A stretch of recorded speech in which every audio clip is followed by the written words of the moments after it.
Eu queria que vocês abrissem as suas Bíblias hoje em Marcos, capítulo de número 1, versículos 1 a 4. Marcos 1, versículos 1 a 4. Diz assim a palavra de Deus. Princípio do Evangelho de Jesus Cristo, o Filho de Deus. Estou lendo da Nova Versão Internacional. Conforme está escrito no profeta Isaías: enviarei à tua frente o meu mensageiro, ele preparará o teu caminho. Voz do que clama no deserto: preparem o caminho para o Senhor, façam veredas retas para ele. Assim surgiu João, batizando no deserto e pregando um batismo de arrependimento para o perdão dos pecados. Vamos para Isaías 40, que Marcos está se referindo a Isaías 40, versículo de número 3. Diz assim a palavra: uma voz clama no deserto, preparem o caminho para o Senhor, façam no deserto um caminho reto para o nosso Deus. Senhor, à medida que nós abrimos a tua palavra, eu te peço que, em nome de Jesus, cada pessoa que está aqui, cada pessoa que está nos acompanhando pela internet, cada pessoa que vai ouvir esse CD, que estará ouvindo no YouTube, que essa palavra possa provocar em nós, em cada um de nós, uma inquietude, que nós possamos verdadeiramente, também como João Batista, sermos uma voz que clama no deserto. Faz assim, Senhor, e nós te daremos toda a honra, toda a glória e todo o louvor. E o povo de Deus diz: amém. Nós cristãos achamos que só nós temos uma religião. E nós achamos que só a nossa religião é boa. E é impressionante, quando você vai para algum lugar fora da igreja, você vê que o mundo é lotado de outras religiões. Tem religião, no século XX disseram que as religiões iriam acabar, que a vontade do homem pelo eterno, pelo transcendente, iria acabar, que a espiritualidade iria acabar. Mas a cada dia que passa a gente vê outras religiões novas surgindo, muito mais gente atrás, até de uma espiritualidade sem religião. Eu não quero ir à igreja, mas eu amo a Deus. Ou eu não quero ir eu não sei dizer o nome, mas no templo budista, mas eu sigo Buda. Eu faço minha yoga, eu tenho minha espiritualidade. Tem até uma igreja para ateus. Pasmem vocês, aqui em São Paulo tem eu digo igreja, que se chama Escola para a Vida, que eles contratam palestrantes internacionais caríssimos. Você paga por essa palestra no domingo de manhã, e é como se aí tocam músicas sem ser músicas cristãs, mas que tem algum significado. E aí esse palestrante vai, as pessoas vão, entre aspas, encontram um sentido de vida.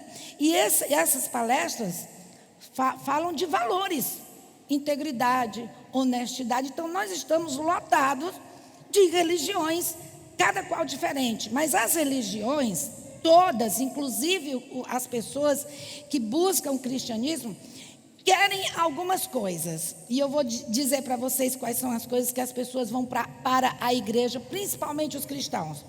Primeiro, nós queremos milagres financeiros.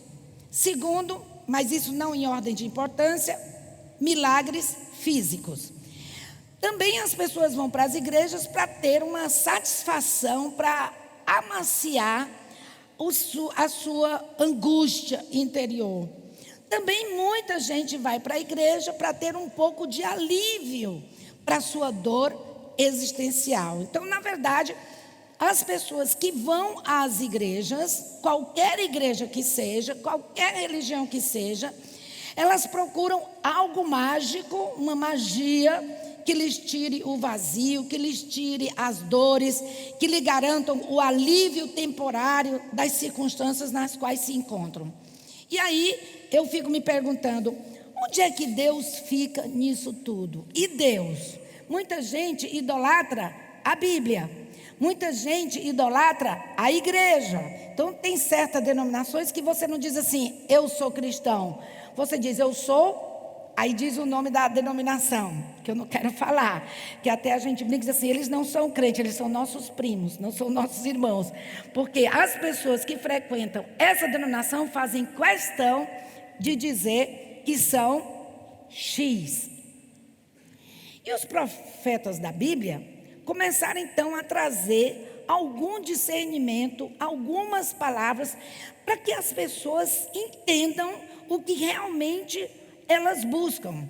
Então, por exemplo, algumas pessoas, algumas denominações, elas querem poderes religiosos, elas querem ter poder. Passou e ainda existe pelas igrejas evangélicas uma teologia chamada domínio territorial.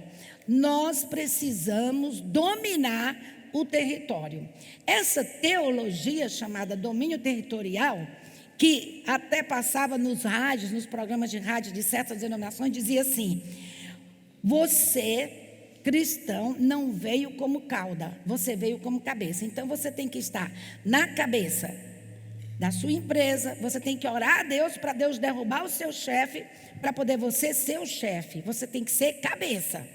Nós precisamos estar dentro da Câmara de Vereadores, nós precisamos estar dentro da Câmara de Deputados, nós precisamos ter senadores, e tem uma denominação no Brasil que realmente a sua missão é colocar pessoas da sua denominação, políticos, ministros, etc., para poder a gente dominar o território. Então, a gente quer poder religioso. E isso nos fala de um Deus, e aqui eu vou ler um versículo que fala de um Deus assim: olha, eu estou farto desses rituais de vocês, eu estou farto desses sacrifícios que vocês trazem aqui, porque servir a Deus não é ter um poder religioso, não é também servir a um Deus, todo-poderoso. Vamos ver o que é que a Bíblia nos diz em Isaías, capítulo de número 58, e nós vamos ler dos versículos 5 a 11. Você diz, Jerusa, do que é que Deus se agrada? Então a Jerusa não vai dizer para você do que é que Deus se agrada. Eu vou deixar você conversar com a Bíblia e a Bíblia conversar com você, tá bom? Olha qual é o jejum. Aí você diz, eu vou jejuar 7 dias. Para que serve o jejum? Eu vou ver. Primeiro, deixa eu explicar para vocês. Eu já falei aqui uma vez. Jejum é água só.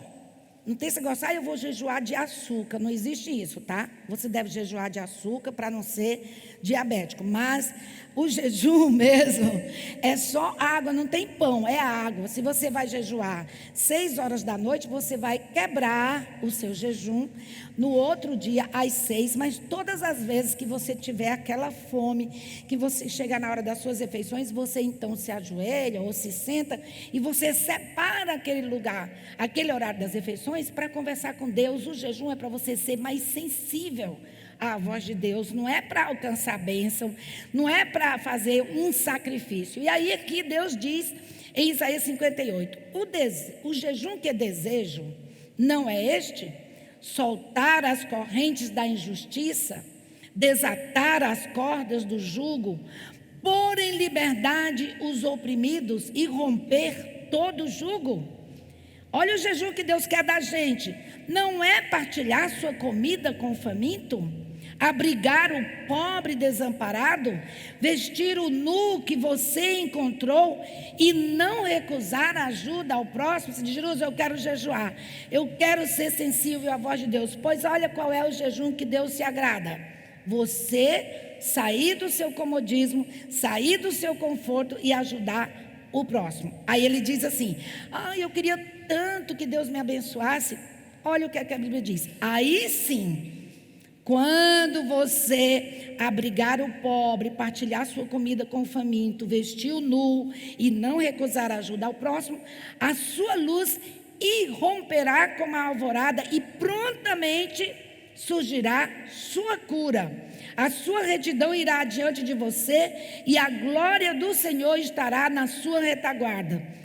Aí sim, você clamará ao Senhor e ele responderá.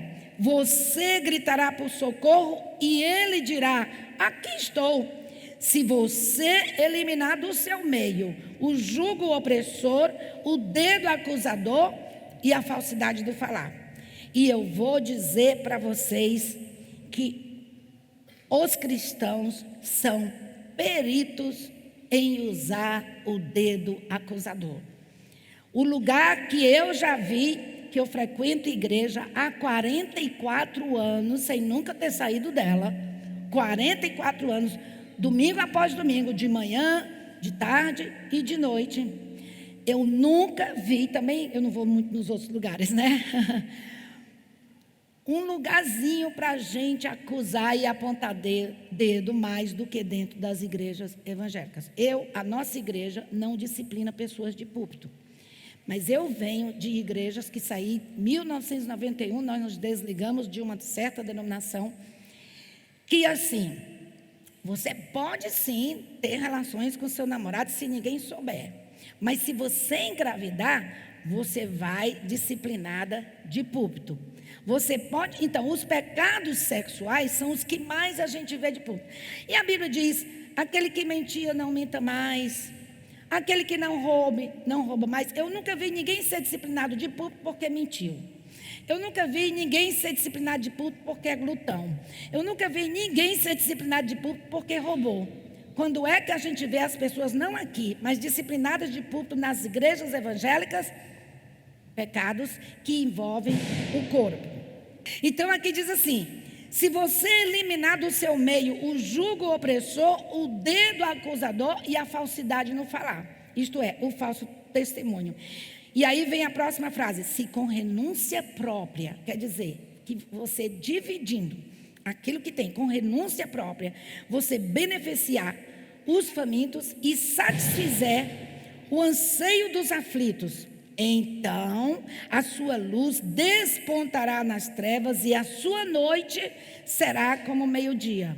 O Senhor o guiará constantemente, satisfará os seus desejos numa terra ressequida pelo sol e fortalecerá os seus ossos. Você será como um jardim bem regado, como uma fonte cujas águas nunca faltam. Isaías 58, versículos 6 a 11. Você quer a sua oração respondida? Você quer que os seus ossos sejam fortalecidos? Aqui, quando eu leio esse versículo, me permitam a metáfora. Vitamina D fortalece os ossos.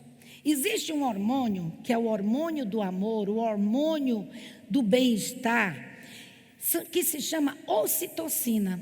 Esse hormônio, por exemplo, se você ajudar um velhinho a atravessar a rua, se você quando você traz aqui os alimentos, ceia que vem, traga alimentos não perecíveis. Eu até queria sugerir, traga panetone, está caro pra caramba, mas você vai renunciar.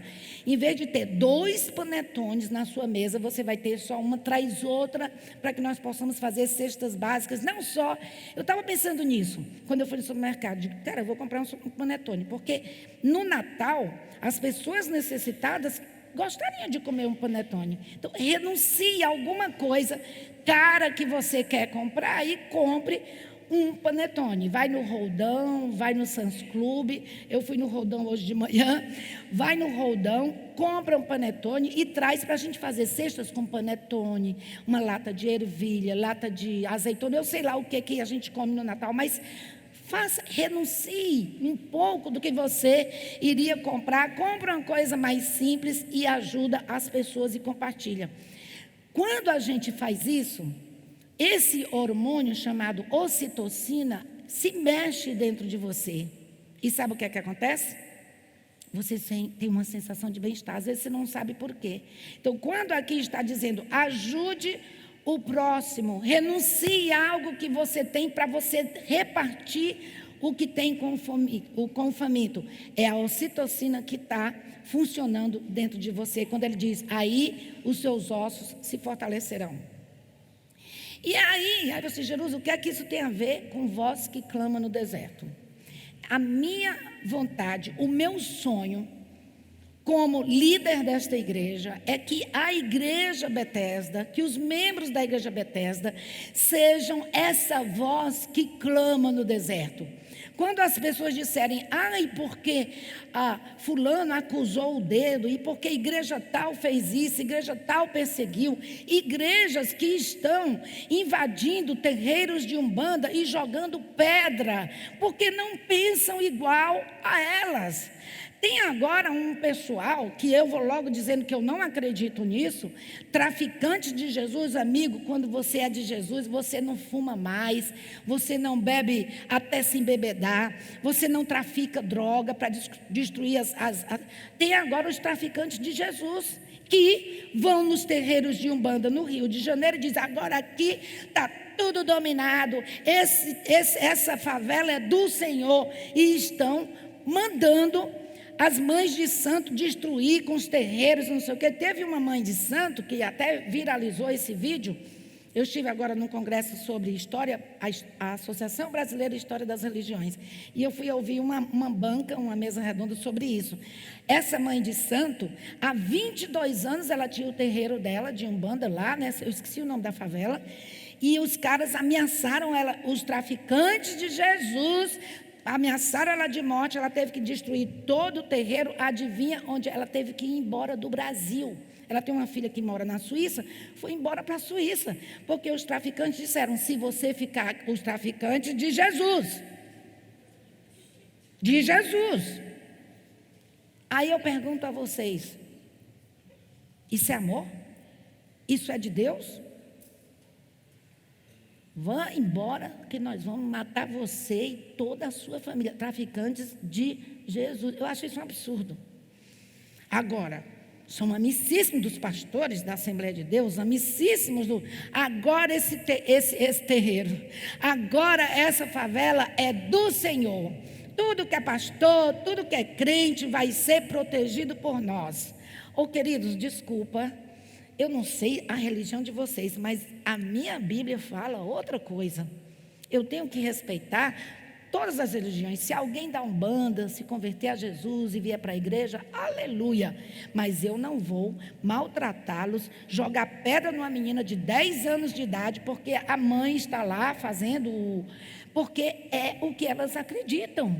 Eu tenho que respeitar. Se eu conseguir convencer, falar com amor e com a minha atitude, com que pessoas se convertam ao cristianismo, porque eu acho que o cristianismo é o melhor que existe, amém. Mas eu preciso respeitar, e eu não, desculpa, traficante de Jesus, para mim, isso não existe. Então Deus diz assim, eu queria ler uma frase de um padre francês, François Varillon. Ele diz assim, a religião não é a conversão do coração, e sim da consciência. O nome do livro é Alegria de Crer, Alegria de Viver. Se vocês puderem, leiam esse livro. A religião não é a conversão do coração, é uma conversão, eu acrescentaria, também da sua consciência. O que é ser cristão? Então, eu queria pedir licença para vocês para analisar metaforicamente essa palavra deserto. Então, no mercado religioso, que todos estão clamando por dinheiro, por milagres, para um Deus para amaciar o seu ego, o seu coração, a gente precisa de vozes dissonantes, vozes diferentes. Precisa da sua voz, precisa da minha voz para dizer, peraí, isso aí não é seguir a Deus. Aí você diz, Jerusalém, isso é muito prepotência. Não, é usarmos a palavra dentro do seu contexto. Nós precisamos ser diferentes. Nós não podemos ir para a igreja só para esperar o Deus que me faça bem. Não, Deus, eu vou orar para Tu me ajudares, para que eu possa fazer o bem ao meu próximo. Então, como é que Deus vai ser visto através de cada um de nós? Primeiro, se você tiver algo chamado a vontade de justiça. Aí eu queria ler para vocês, Jeremias 7, versículos 5 a 11, diz assim, se vocês realmente corrigirem a sua conduta e as suas ações, presta atenção, e de fato tratarem uns aos outros com o quê? com justiça, se não oprimirem o estrangeiro, os venezuelanos, os sírios, que estão chegando no Brasil aos rodões, se vocês não oprimirem o estrangeiro, não oprimirem o órfão, não oprimirem a viúva e não derramarem sangue inocente neste lugar, e se vocês não seguirem outros deuses para a sua própria ruína, então as promessas de Deus sempre têm um sim, um mas, sempre tem um porém, sempre tem uma diz, faça assim e eu os farei habitar neste lugar, na terra que dei aos seus antepassados desde a antiguidade para sempre. Mas vejam, vocês confiam em palavras enganosas e inúteis. Aí Deus fala para a gente, vocês pensam que podem roubar e matar, cometer adultério, jurar falsamente, queimar incenso a Baal, quer dizer, prestar culto a Baal, e seguir outros deuses que vocês não conheceram, e depois vocês virem permanecer perante mim neste templo que leva o meu nome e dizer, estamos seguros, seguros para continuar com todas essas práticas repugnantes? Esse templo que leva o meu nome tornou-se para vocês um covil de ladrões? Cuidado! Eu estou vendo isso. O que é que Deus disse? Não adianta você ir à igreja, pedir milagre, pedir isso, pedir aquilo, se a sua conduta não está mostrando a sua crença em Deus. É a sua conduta, é o seu modo de viver, é a buscar pela justiça que vai fazer com que você viva a verdadeira religião. Tem um rabino que a gente gosta muito de ler, Rabino Kushner, Harold Kushner, tem um livro muito bom chamado 9 lições essenciais para a vida. E num dos capítulos que ele está falando de fé, ele diz o seguinte, a sua religião só será real quando ela for traduzida em ação. Ação? Que ação? Essas ações que o Senhor está nos dizendo, que você clame por justiça, que você renuncie e ajude aquele que está faminto. E a Bíblia contém inúmeros versículos sobre a justiça. Aliás, há um versículo que diz que a verdadeira religião qual é? Quem é que sabe qual é a verdadeira religião de acordo com a Bíblia? Pode dizer aí mesmo da plateia. Bem alto que eu estou com 30% de surdez. Alguém sabe? São aqueles que ajudam as viúvas e os órfãos. A verdadeira religião é aquela que ajuda os órfãos e as viúvas nas suas necessidades. Olha que diferença. A verdadeira religião é aquela que ajuda os órfãos e as viúvas. E está aqui escrito, ai meu Deus, meus conhecimentos. E está aqui escrito na palavra. Você precisa ajudar. E o que é órfão? É aquele menino ou menina que ficou sem pai e sem mãe. É uma pessoa necessitada. E a viúva? Naquela época, aquela que ficava sem marido, era só dona de casa, não trabalhava e não podia herdar o dinheiro do marido. Nessa época, que esses versículos foram escritos, na antiguidade, a mulher não tinha valor nenhum. Então a mulher ficava viúva, a herança do marido passava para o filho homem ou para a 8ª geração de homens que tivesse, e ela não herdava absolutamente nada, mesmo que o dinheiro que o casal tivesse, na sua maioria tivesse sido dela. Então por isso que a Bíblia diz, a verdadeira religião é acolher os pobres e os necessitados. Aí eu queria que você se questionasse. Quando eu vejo cristãos negando a validade dos direitos humanos, olha, o Ricardo me falou uma coisa e é verdade. Não leia os comentários de Facebook nem de YouTube, porque eles são o esgoto da humanidade. Mas eu sou teimosa, eu vou ler. Aí eu termino deprimida, porque eu vejo os supostos cristãos dizendo, um determinado político aí, que eu não vou dizer o nome, disse assim que direitos humanos é vagabundagem e bandidagem. Aí a idiota aqui colocou no Facebook dela essa frase, como é que chama? Condenando. Não, vocês não vão acreditar, um monte de crente. É isso mesmo, direito humano o quê? Papapá. E, eu tirei o comentário porque eu estava doente. Eu estava doente dos comentários dos supostos cristãos. Então, quando eu vejo cristãos invalidando os direitos humanos, quando eu vejo cristãos fechando os olhos à injustiça social, ao racismo, à intolerância, aos violentos, aos maus, eu fico impressionada como o cristianismo é nulo. O nosso cristianismo não vale de nada, porque quando chega na hora da gente agir, a gente age igualzinho os não cristãos, igualzinho os pagãos, igualzinho, tem muito ateu melhor do que muito, entre aspas, cristão. Eu fico impressionada. Teve aí o dia da consciência negra, dia 20, e os cristãos começaram a me mandar no meu WhatsApp, que eu odeio. Quero dizer para vocês que eu só leio o meu WhatsApp à noitona, quando eu não tenho mais nada o que fazer. Dizendo assim, eu não me lembro mais, mas dizia assim, a consciência, deveria, em vez de consciência negra, em vez de consciência branca, em vez de consciência parda, deveria haver consciência humana. Aí eu, rebati, fiz um cartaz e coloquei no meu status, e coloquei assim: no dia que a consciência humana reconhecer que preconceito e racismo é errado, aí a gente deixa de ter consciência negra. Porque os branquinhos, loirinhos dos olhos azuis acham que não existe racismo, que não existe preconceito. E aí vai aquela discussão, eu digo, meu Deus do céu, isso é crente? Eu mal posso acreditar que os crentes são assim.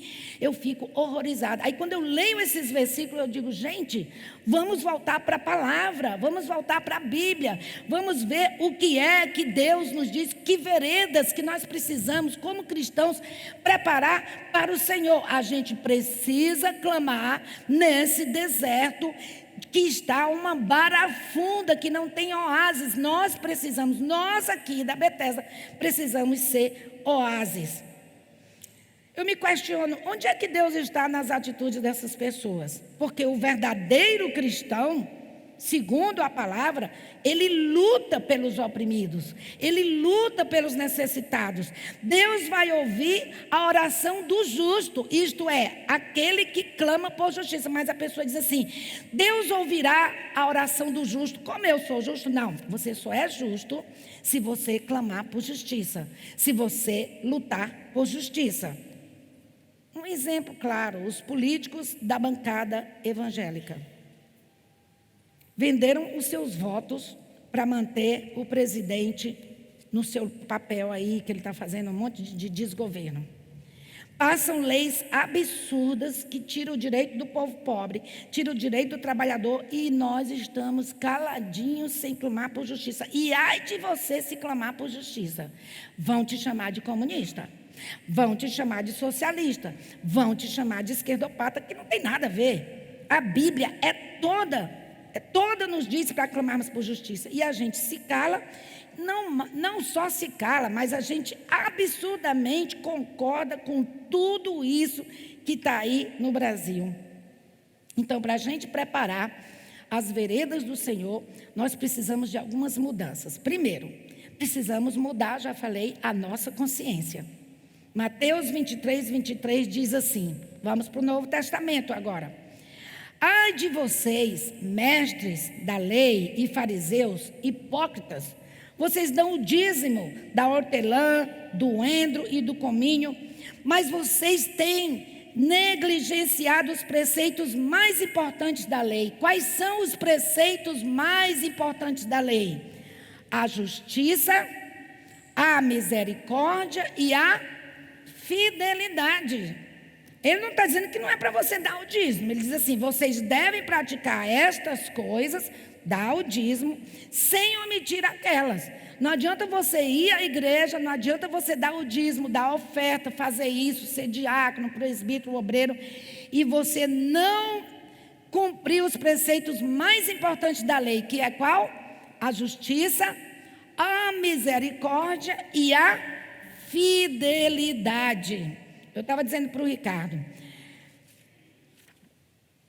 a igreja só lota, vocês vão vir aqui na ceia, venham por favor, a igreja estará lotada com gente em pé, mas hoje deve ter alguma coisa, deve ter jogo de Corinthians, de não sei o quê, deve ter tido algum show ontem de algum cantor famoso, deve ter, as pessoas ou então foram para baladas, aí a pessoa vai para a igreja a hora que bem entende. Ah, eu vou domingo que vem. Não, domingo que vem eu vou não sei para onde. Não, domingo que vem eu vou para a praia, está um sol tão lindo, domingo que vem não existe mais fidelidade. Agora a ceia, a igreja superlota, a gente precisa pedir para poder levantar a mão para as pessoas virem. Domingo à noite também só lota na ceia. Então a nossa fidelidade, entre aspas, com Deus ou com a igreja é uma vez por mês. Tem gente do louvor que só vem no dia que canta. No dia que não canta, passa 3 semanas, vai para o parque. É horrível, gente, eu preciso sair do Instagram, porque aí eu vejo os crentes no domingo de manhã. Eu preciso sair do Instagram, porque eu sou uma pessoa observadora. Eu digo, meu Deus, a pessoa está no parque com o filho tinha que estar na escola dominical, tinha que estar aprendendo os preceitos do Senhor. E não, mas aí vai para o parque, vai para museu, vai não sei para onde, vai não sei para onde. E aí no domingo da ceia, ou no domingo que canta, está todo mundo aqui, bonitinho, falta de fidelidade. Eu estava olhando esses panos que foram feitos pelas nossas irmãs lindas, maravilhosas, lideradas pela Thelma. Aí tem gente que diz, não, mas eu assisto lá em casa, deitada com meus cachorrinhos na minha cama. Aí eu fico pensando, se não existissem pessoas fiéis, como é que nós estaríamos nas decorações de Natal? Porque está todo mundo na praia, está todo mundo no parque, e está assistindo pela internet com os cachorrinhos ao seu redor. Entendeu? Desculpa as pessoas, tem gente que mora em Londres, tem gente que mora, mas tem gente que mora aqui, mas diz, não, hoje eu vou assistir pela internet. Falta de fidelidade. As pessoas estão morrendo de fome, mas a gente falta de clamar por justiça.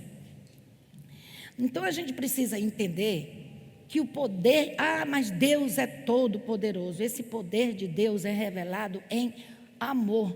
E eu queria que você questionasse hoje de manhã, onde é que está o meu amor pelo próximo? Onde é que está o meu amor a Deus? Onde é que está a minha fidelidade a Deus?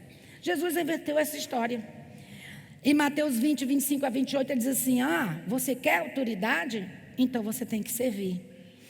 Você quer riqueza? Ou você quer salvação? Então vamos fazer o seguinte, venda tudo que você tem e dê o dinheiro aos seus pobres, vem e me segue.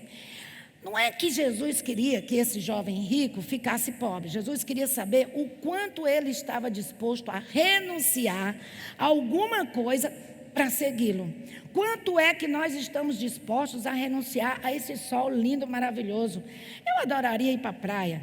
Eu iria no sábado, eu iria na sexta, nem casa de praia eu tenho, mas assim, e ir lá para Santos e voltar também não me apetece. Mas quantos gostariam, quantos estão dispostos a renunciar o pouco que tem para poder servir a Deus, para servir na igreja, para servir aos pobres? Hoje, olha, tem uma coisa, uma vez uma pessoa me disse, porque os jovens da igreja precisam de mais espiritualidade, porque os adolescentes precisam mais de espiritualidade. Vocês sabem a coisa que eu mais admiro? Sabe onde é que estão nossas crianças de 13 a 15 anos de idade hoje, agora de manhã? Em vez de estarem na escola bíblica, eles foram de ônibus para Parelheiros, para um asilo de velhos, e vão passar o dia lá, levaram maquiagem, que se tivesse alguma velhinha que quisesse ser maquiada, eu disse, Bibi, tirar a sobrancelha, hein? Porque eu sempre tirei a sobrancelha da minha mãe, que a gente não enxerga mais para tirar a sobrancelha. Foram lá para almoçar com as velhinhas, as velhinhas e os velhinhos levaram dinheiro lá em Parelheiros, no asilo de idosos. Nossos jovenzitos, isso aí se chama, sabe o quê? Espiritualidade. A sua religião só é real quando traduzida em ação. Os adolescentes, uma vez por mês, vão em um abrigo de crianças e adolescentes aqui perto, fazer o aniversário, os aniversariantes do mês. Sabe como é que isso se chama? Espiritualidade. A verdadeira religião só é real quando traduzida em ação. Os jovens aqui nas férias foram pintar esse abrigo que estava uma bagunça, foram pintar, foram reformar os móveis. Sabe o que aqui se chama? Amor. Sabe o que aqui se chama? Espiritualidade. Não adianta nada a gente vir para a igreja, ficar louvando a Deus e cantar e pedir: Senhor, me ajuda. Pois se você quer que o sol da aurora raia, como é que a gente chama? Ilumine o seu dia, busque por justiça. Ajude o pobre, ajude o oprimido, ajude o imigrante, acolha o estrangeiro. Então vamos ver aqui, se você quer que Deus escute a sua oração, se você quer que... Não é por isso que a gente vai fazer, tá? Mas é uma promessa.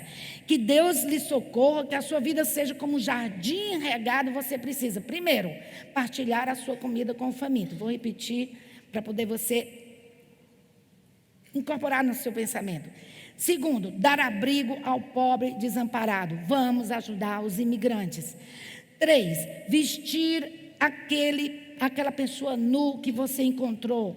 4, ajude o próximo. 5, você precisa eliminar do seu meio o jugo opressor. Elimine do seu meio, do nosso meio, o dedo acusador, a falsidade no falar. E você precisa renunciar muitos dos seus bens para dar de comer aos famintos e satisfazer os aflitos. Estou destrinchando um versículo bíblico. Isaías 58. Queria sugerir para você ação. Quantas famílias vocês conhecem que são pobres e que nesse Natal, o maior presente nós já recebemos, que foi Jesus? Você poderia ajudar? Você poderia chamar a sua família e dizer assim: olha, nós não vamos dar presente um ao outro. Porque vamos combinar que a gente compra roupa o ano inteiro, a gente compra perfume o ano inteiro, sapato, bolsa, nós mulheres. O ano inteiro. Aí no Natal você vai exigir que o seu filho, sua filha, ou você vai no quarto dos teus netos e olha o monte de brinquedo que eles têm, que nem tem mais o que fazer de brinquedo. Eu fui na casa de uma amiga e a filha dela, a metade do quarto estava tão lotado de bonequinho de pelúcia e papapá que não cabia mais ninguém andar no quarto dela. Aí eu disse: minha amiga, por que você não dá pelo menos um terço desses bonecos? Aí a filha dela, de 13, 14 anos, pulou e disse assim: de jeito nenhum, ninguém vai pegar nos meus brinquedos. Então, desculpa aí, essa pessoa está educando mal sua filha, porque a menina tem 50, 60 bonecos, quando tem criança que não tem nenhum. Já era para ela ter dado a metade desses bonecos. Eu fui no armário, não me chame na sua casa. Fui na casa de uma amiga, outra amiga, não me chame da sua casa. Fui na casa de uma amiga e, gente, aí a filha dela tem 20 anos de idade.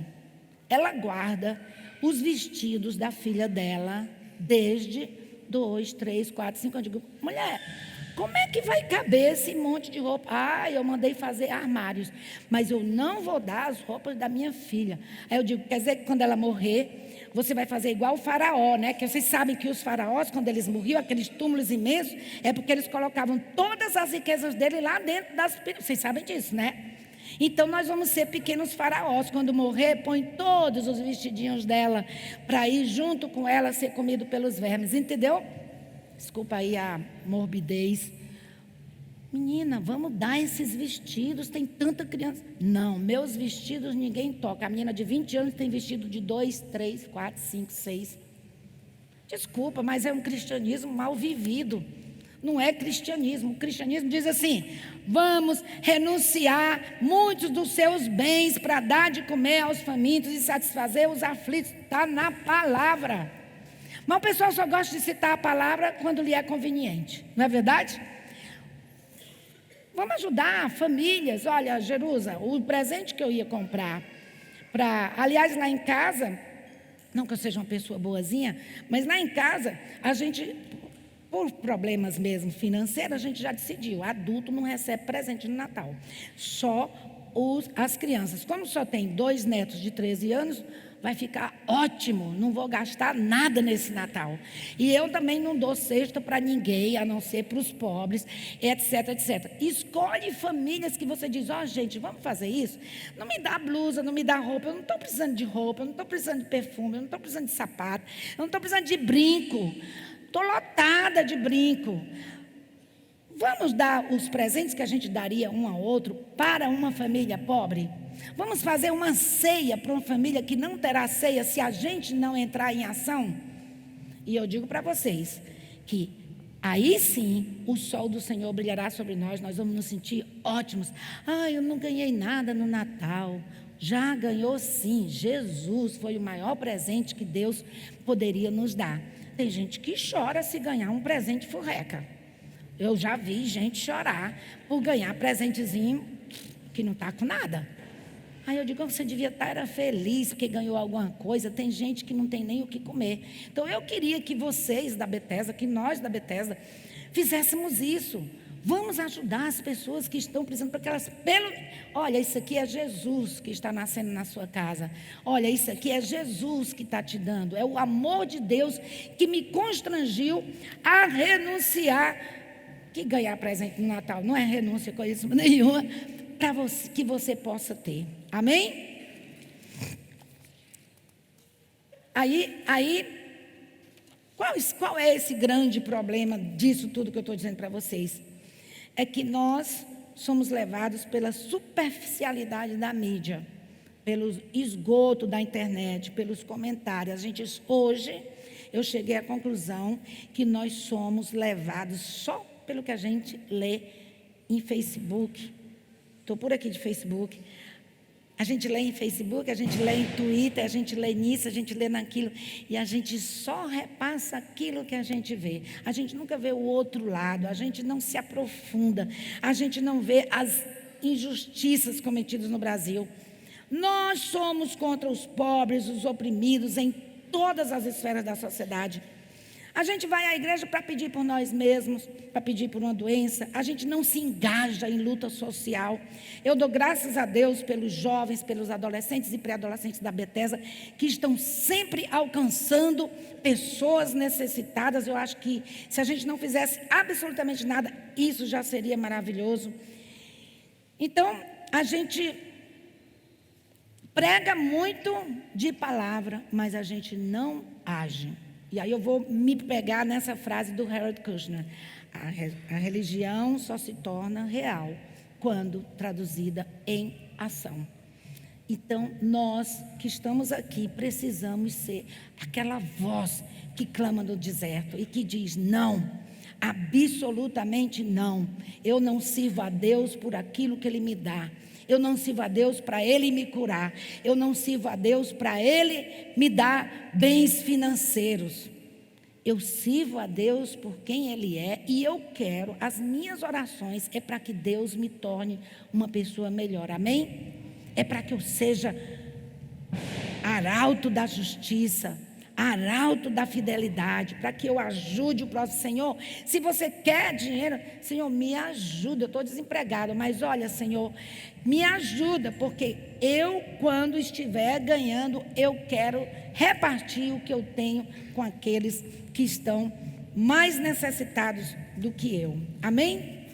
É essa a mensagem que eu tinha para vocês hoje de manhã, que a gente possa gritar no deserto, que a gente possa falar, que a gente possa dizer não. A minha igreja não é assim. Não, a gente não está aqui por dinheiro. Não, a gente não está aqui por milagre. Não, nós estamos aqui para aprender a sermos melhores pessoas. E o sol do Senhor vai raiar sobre a sua vida. E os seus ossos espirituais serão fortalecidos. Amém? Vamos ficar em pé?